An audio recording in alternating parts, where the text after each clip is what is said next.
Hello मेरे प्यारे बच्चों, मैं अमित सिंह आपका फिजिक्स मेंटोर। आई होप आपकी नीट की प्रिपरेशन अच्छी चल रही होगी। आपके लिए गुड न्यूज है, नीट का फॉर्म आ चुका है। फॉर्म भरना कैसे है, क्या क्या लिमिट्स है, क्या एज लिमिट्स है, सब डिटेल में बताने वाला हूं आपको। और एनटीए की साइट पे सब कुछ एक बड़े से 72 पेज का पूरा पीडीएफ आया हुआ है, उसमें सब कुछ गिवन है। बट आपको मैं फटाफट मात्र आपसे 5 मिनट लूंगा और सब कुछ बताने वाला हूं। चलिए देखते हैं। सबसे पहले हम बात करें, नोटिफिकेशन की बात करें तो इंपॉर्टेंट डेट से आप देखें यहाँ पे एप्लीकेशन डेट कल से स्टार्ट हो गई है। लास्ट डेट 7 मार्च को ही है। इसका मतलब हमें कितने दिन मिल रहा है? मात्र 30 दिन मिलने वाला आपको। इसमें भी ध्यान रखना है, करेक्शन जो डेट होगा 9/11 को है। 9 से 11 मार्च के बीच में आपको मिलेगा। मतलब डेट वगैरह चेंज करना होगा, आप उसमें करेक्ट कर सकते हैं। कुछ दिक्कत है, मिस्टेक है, उसको आप कर सकते हैं। उसके बाद जो एग्जाम है, जैसे सबको पता है कि फर्स्ट संडे ऑफ मई, जैसे 4 तारीख को हो रहा है पहला संडे मई में, तो 4 तारीख की फिक्स हो गई है, अगर कोई आपदा विपदा ना हो। इसका मतलब 4 मई को तो फिक्स ही है। एग्जाम सिटी 26/4 तक सबको पता चल जाएगा, जिससे आप पर्टिकुलर सिटी के लिए अपना रिजर्वेशन करा सकते हैं, कैसे जाना है उस सिटी में आपका। लेकिन पर्टिकुलर कॉलेज स्कूल का नाम पता नहीं चलेगा, कब तक? वो भी 1 हफ्ता पहले पता चलता है, जिससे कि आप कोई वहां पर सेटिंग ना कर पाए। कहने का मतलब यह है, आप पेपर पे सेंटर पे कोई सेटिंग ना करें। इसीलिए एनटीए छुपा के रखता है उसको, क्यों बताया था कि आपका दिल्ली में सेंटर पड़ा है, आपका पड़ा है मेरठ में, आपका ग्रेटर नोएडा में पड़ा है, आपका महाराष्ट्र में पड़ा है, यहाँ मुंबई में पड़ा है। इस टाइप से आपको ये 26/4 तक आपको मिल जाएगी।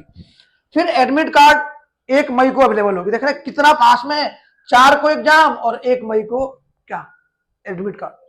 तो वहां पे आपको ये भी ध्यान रखना है, रिजल्ट आपका 14 जून को आ जाएगा। ये तो है जनरल डेट्स की बात करूं मैं। फिर बात करूं एप्लीकेशन फॉर्म की, एप्लीकेशन फीस की बात करूं। फीस सबको पता है, लास्ट ईयर भी सेम थी। जनरल की 1700 रुपए है फीस, ईडब्ल्यूएस या ओबीसी की 1600 रुपए, SC ST और पीएच वालों की 1000 रुपीज, और आउटसाइड इंडिया 9500 रुपीज। मीन्स जो एनआरआई रेजिडेंट्स है उनके लिए 9500 का एप्लीकेशन फॉर्म है।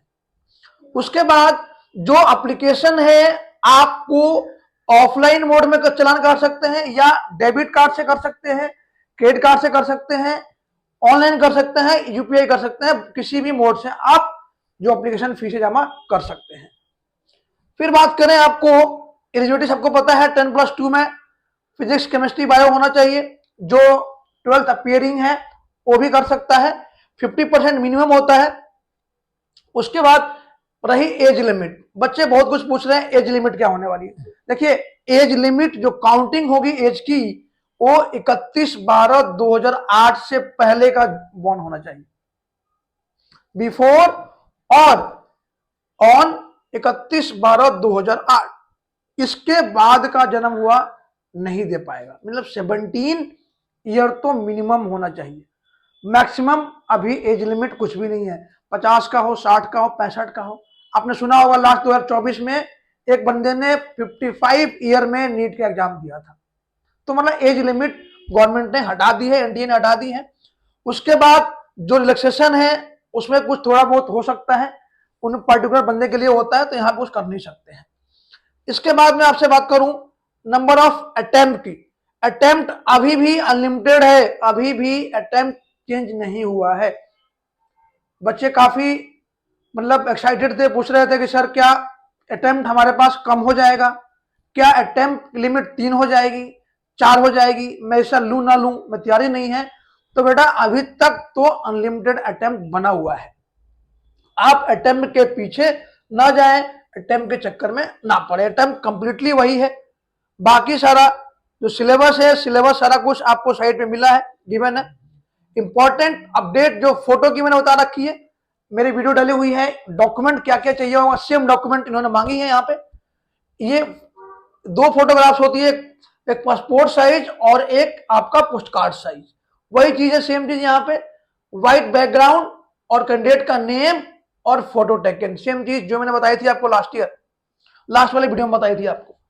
आपको अप्लाई करने के लिए ऑनलाइन क्या करना होगा, आपको एनटीए की साइट पे जाना है, ये nta.nic.in, उस पर जाएंगे आप, वहां ऑप्शन आएगा आपको यहां पे अप्लाई करने के लिए। इसमें देखिए दो तरह का एप्लीकेशन है, ध्यान से देखेंगे यहाँ पे।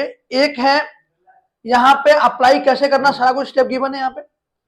फिर आपको एक कह रहा है पहले से पंजीकृत, मीन्स अगर आपने एप्लीकेशन बना लिया है तो हर कोई बंदा जो फ्रेश ही होगा सब कुछ, तो सब कोई पहले क्या करेगा, न्यू रजिस्ट्रेशन पे जाएगा। यहां पे जाने के बाद या तो आप यहाँ पे सिटी देख लो, कौन कौन सिटी में एग्जाम होने वाला है वो अपने आप देख सकते हैं। यहाँ सब कुछ पर्टिकुलर आपको गिवन है, देख लें ध्यान से। यहाँ साइट पे भी फीस 1700 जनरल की है, ईडब्ल्यूएस 1600 रुपये, SC/ST 1000 रुपीज, ये आपको, और एप्लीकेशन नंबर और रजिस्ट्रेशन नंबर कैसे आपको आएगा सब कुछ यहाँ पे गिवन है। फोटोग्राफ सेम चीज, 80% फेस आपको दिखना चाहिए, without mask, without any goggles वगैरह, ये भी आना चाहिए। सारा कुछ जेपीजी में होना चाहिए। फोटो की साइज कितनी होना चाहिए, 10 KB से 200 KB, जो हमने डाली थी पहले। आप पहले से ही गूगल प्ले स्टोर पर जाइएगा, वहां पे आता है इमेज कंप्रेशन करके एक आपको वो मिल जाएगा, ऐप मिल जाएगा, उसमें अपनी फोटो को कंप्रेस कर लीजिएगा। ध्यान रखना है फोटो आपको कंप्यूटर से या ऑफलाइन ऑनलाइन आपको कुछ भी नहीं बनाना है, किसी भी साइट से नहीं बनानी है फोटो। फोटो आप जाके स्टूडियो में खिंचवा लीजिए, वो बेटर रहेगा। इसके बाद आपको सिग्नेचर के मैंने बता दिया था, फोटो का साइज बता दिया था, पोस्ट कार्ड साइज कितना होना चाहिए, 4x6 होना चाहिए। फिर आपका राइट हैंड फिंगर और थंब इंप्रेशन में बताया था वो कैसे करना है, लेफ्ट और राइट दोनों का। फिर स्कैन कॉपी ऑफ कैटेगरी का, SC/ST में है क्या कैटेगरी है आप वो डाल सकते हैं। 10th और इक्विवेलेंट सर्टिफिकेट चाहिए आपको। फिर आपको मार्कशीट की भी हो, अब तो दोनों साथ ही आ रही है। फिर आपका आइडेंटिटी प्रूफ, आइडेंटिटी प्रूफ में क्या क्या डाल सकते हैं आप, आधार कार्ड हो सकता है जो डिजीलॉकर पे होता है, मोस्टली आधार कार्ड ही चलेगा आपका, और PWD UDID इनका स्कैन कॉपी। देखिए यहाँ पे scan copy of category certificate, category certificate अभी ही आपको डालनी है। तो कई बच्चों ने ये डाउट पूछा था कि सर क्या कैटेगरी सर्टिफिकेट अभी डालनी होती है या बाद में डालनी होती है? नहीं, आपको पहले ही PDF बना के रखने, पहले ही डालने हैं।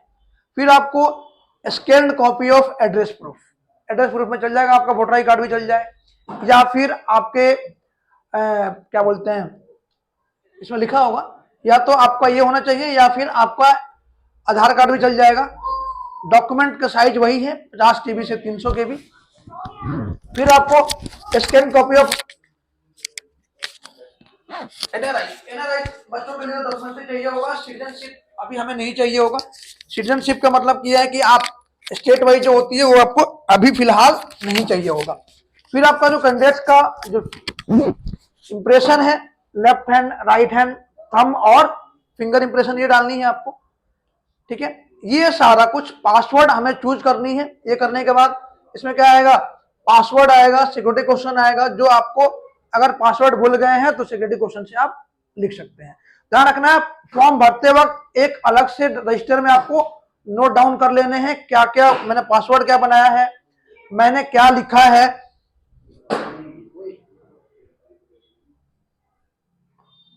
और इसमें साथ साथ पासवर्ड का क्या की गिवन है आप देख लेंगे। यहाँ पे पासवर्ड 8 से 13 वर्ड का होना चाहिए यहाँ पे। उसमें password at least 1 upper case means बड़ा वाला लेटर होना चाहिए पहले। फिर एक आपका छोटा भी होना चाहिए, एक न्यूमेरिक वैल्यू, मतलब डॉट हो गया, @ हो गया, स्पेस नहीं डालना आपको, कॉमा नहीं डालना है। ये सब चीजें यूज करनी है पासवर्ड करने के लिए। फिर आपका एक स्पेशल कैरेक्टर देख रहे हैं यहाँ पे, at by the percentage star underscore dot, ये सब चीजें भी एक यूज करनी है। ये तो हो गया पासवर्ड का, समझ में आ गया पासवर्ड। फिर आप पढ़ेंगे डिक्लेरेशन, फिर जाएंगे क्लिक टू प्रोसीड। जब प्रोसीड करेंगे तो इसमें आपका आएगा अभ्यर्थी का नाम, मतलब आपका जो इंग्लिश में कैंडिडेट्स नेम हो गया आपका, father's name, mother's name, date of birth, gender. फिर आप कैंडिडेट्स कंफर्म करेंगे, confirm candidates name, confirm father's name, ये सारा कुछ पहला पेज आपको सारा कंप्लीट ये भरना है। जब ये एड्रेस वगैरह सब कुछ कंप्लीट भर लेंगे, सबमिट करेंगे, तो आपको एक मिल जाएगा क्या, आपको एक मिल जाएगा नंबर, एक आ जाएगा रजिस्ट्रेशन नंबर, उसको आपको नोट करना है। नोट करके फिर आप दोबारा लॉगिन करेंगे। अगर अभी करना है हैंड टू हैंड भी हो जाएगा, लेकिन तुरंत मत करिएगा, पहले लॉगिन कर लीजिएगा। फिर लॉगिन आईडी पासवर्ड बना लिया आपने, उसको लिख लेंगे। लिखने के बाद आप एप्लीकेशन को फर्दर प्रोसीड करेंगे।